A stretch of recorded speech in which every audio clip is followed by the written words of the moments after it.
사사기 8장.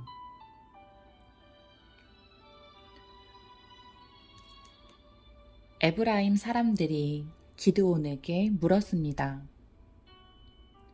왜 우리를 이런 식으로 대하시오? 미디안과 싸우러 나갈 때 왜 우리를 부르지 않았소? 에브라임 사람들이 화를 내었습니다. 기드온이 대답했습니다. 내가 한 일은 여러분이 한 일보다 못합니다. 여러분 몇 명이 한 일이 아비에셀 사람 모두가 한 일보다 더 낫습니다. 하나님은 여러분이 미디안 왕인 오렙과 스앱을 사로잡도록 해주셨습니다. 내가 한 일을 어떻게 여러분이 한 일과 비교할 수 있겠습니까? 에브라임 사람들은 기드온이 하는 그 말을 듣고 더 이상 화를 내지 않았습니다. 기드온과 그의 군사 300명이 요단강에 이르렀습니다. 그들은 지쳐 있었지만 강을 건너 계속 적을 뒤쫓았습니다. 기드온이 숫곳 사람들에게 말했습니다. 내 군사들에게 빵을 좀 주시오. 그들은 매우 지쳐 있소. 나는 미디안 왕인 세바와 살문나를 뒤쫓고 있소. 그러나 숫곳의 지도자들은 거절했습니다. 우리가 왜 당신의 군사들에게 빵을 주어야 합니까? 당신은 아직 세바와 살문나를 사로잡지 못했지 않습니까? 기드온이 말했습니다. 여호와께서는 내가 세바와 살문나를 사로잡도록 도와주실 것이오. 그들을 사로잡은 후에는 광야의 가시와 찔레도 당신들의 살을 찢어놓고 말 것이오. 기드온은 숫곳을 떠나 브누엘 성으로 갔습니다. 기드온은 숫곳 사람들에게 그랬던 것처럼 그곳에서도 먹을 것을 좀 달라고 했습니다. 그러자 브누엘 사람들도 숫곳 사람들과 똑같은 대답을 했습니다. 그래서 기드온이 브누엘 사람들에게 말했습니다. 내가 승리를 거두고 이리로 돌아올 때 반드시 이 탑을 무너뜨릴 것이오. 세바와 살문나와 그들의 군대는 갈골성에 있었습니다. 동쪽에서 온 군대 중에서 이미 12만 명은 죽고 15,000명가량 남았습니다. 기드온은 천막에서 사는 사람들의 길을 이용했습니다. 그들은 노바와 욕부하의 동쪽에 있습니다. 기드온은 적군이 생각할 겨를을 가지지 못하도록 갑자기 공격했습니다.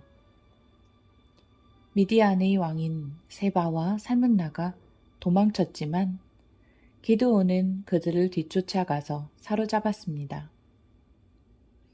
기드온과 그들의 군대들은 적군을 물리쳐서 이겼습니다. 요아스의 아들 기드온은 헤레스의 비탈 싸움터에서 돌아왔습니다. 기드온은 숫곳에서 온 한 젊은이를 붙잡아서 그에게 몇 가지를 물어봤습니다. 그 젊은이는 기드온에게 숫곳의 지도자들과 장로들의 이름 77명을 적어주었습니다. 그 후 기드온은 숫곳에 이르렀습니다. 기드온이 그 성 사람들에게 말했습니다. 여기 세바와 살문나가 있소. 당신들은 우리가 왜 당신의 군사들에게 빵을 주어야 합니까? 당신은 아직 세바와 살문나를 사로잡지 못했지 않습니까? 라고 말하면서 우리를 조롱하였소. 그리고 나서 기드온은 그 성의 장로들을 붙잡아서 광야의 가시와 찔레로 벌하였습니다. 기드온은 또 브누엘 탑도 무너뜨리고 그 성 사람들을 죽였습니다. 기드온이 세바와 살문나에게 물었습니다. 너희들이 다볼산에서 죽인 사람들은 어떻게 생겼었느냐? 세바와 살문나가 대답했습니다. 그들은 당신처럼 생겼소. 모두가 왕의 아들처럼 생겼소. 기드온이 말했습니다. 그 사람들은 내 형제들이며 내 어머니의 아들들이다. 살아계신 여호와를 가리켜 맹세하지만 너희들이 그들을 살려주었으면 나도 너희를 죽이지 않았을 것이다. 그리고 나서 기드온은 자기 맏아들인 여델을 향하여 이들을 죽여라 하고 말했습니다. 그러나 여델은 아직 어린 나이여서 칼을 뽑는 것을 두려워했습니다. 그때에 세바와 살문나가 말했습니다. 이보시오, 당신들이 우리를 죽이시오. 사내가 할 일을 어린 아이에게 맡기지 마시오. 기드온이 일어나서 세바와 살문나를 죽였습니다. 그리고 그들을 낙타 목에 걸려있는 장식을 떼내어 가졌습니다. 이스라엘 백성이 기드온에게 말했습니다. 당신은 우리를 미디안의 손에서 구했습니다. 그러니 이제 우리를 다스리십시오. 당신과 당신의 자손들이 우리를 다스리길 원합니다. 그러나 기드온이 이렇게 대답했습니다. 여호와께서 여러분을 다스리실 것입니다. 나와 내 아들은 여러분을 다스리지 않을 것입니다. 기드온이 또 말했습니다. 여러분에게 한 가지만 부탁하겠습니다. 여러분이 싸우는 동안 얻은 물건 중에서 금 귀고리를 하나씩 나에게 주십시오. 이번 싸움에서 진 사람들 중에는 이스마엘 사람들도 있었는데 그들은 모두 금 귀고리를 달고 다녔습니다. 그러자 이스라엘 백성은 기드온에게 기꺼이 드리겠습니다 하고 말했습니다.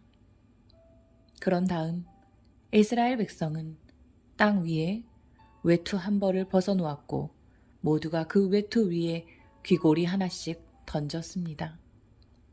그렇게 해서 모은 귀고리의 무게는 금 1700세겔 가량이었습니다. 그 외에 이스라엘 백성은 기드온에게 장식품과 폐물들 그리고 미디안 왕들이 입었던 자주색 옷과 낙타 목에 둘렀던 목걸이도 주었습니다. 기드온은 금을 가지고 에봇을 만들어 자기 고향인 오브라에 두었습니다. 그랬더니 모든 이스라엘 백성이 하나님을 섬기지 않고 그 에봇을 섬겼습니다. 그 에봇은 기드온과 그의 가족들이 죄를 짓게 만드는 덫이 되었습니다. 미디안은 이스라엘의 다스림을 받게 되었고 더 이상 말썽을 일으키지 못했습니다. 그래서 기드온이 죽기까지 40년 동안 그 땅은 평화로웠습니다. 요아스의 아들 기드온은 자기 고향으로 돌아가 살았습니다. 기드온은 아내가 많았기 때문에 아들이 70명이나 있었습니다. 기드온에게는 세겜에 사는 첩이 한 명 있었는데 이 여자에게도 기드온의 아들이 있었습니다. 기드온은 그 아들의 이름을 아비멜렉이라고 붙여주었습니다. 요아스의 아들 기드온은 오래 살다가 죽었습니다. 그리고 아버지 요아스의 무덤에 묻혔습니다. 그 무덤은 아비에셀 사람들이 살고 있는 오브라에 있습니다. 기드온이 죽고 나서 이스라엘 백성은 다시 하나님을 섬기지 않았습니다. 그들은 바알 신들을 따랐습니다. 그들은 바알 브릿을 자신들의 신으로 삼았습니다. 이스라엘의 하나님께서 이스라엘을 그 주변에 사는 모든 적들한테서 구원해 주셨는데도 불구하고 이스라엘 사람들은 여호와 자기들의 하나님을 기억하지 않았습니다. 여룻바알이라고 하는 기드온이 이스라엘을 위해 좋은 일을 많이 했지만 이스라엘은 기드온의 가족에게 친절을 베풀지 않았습니다.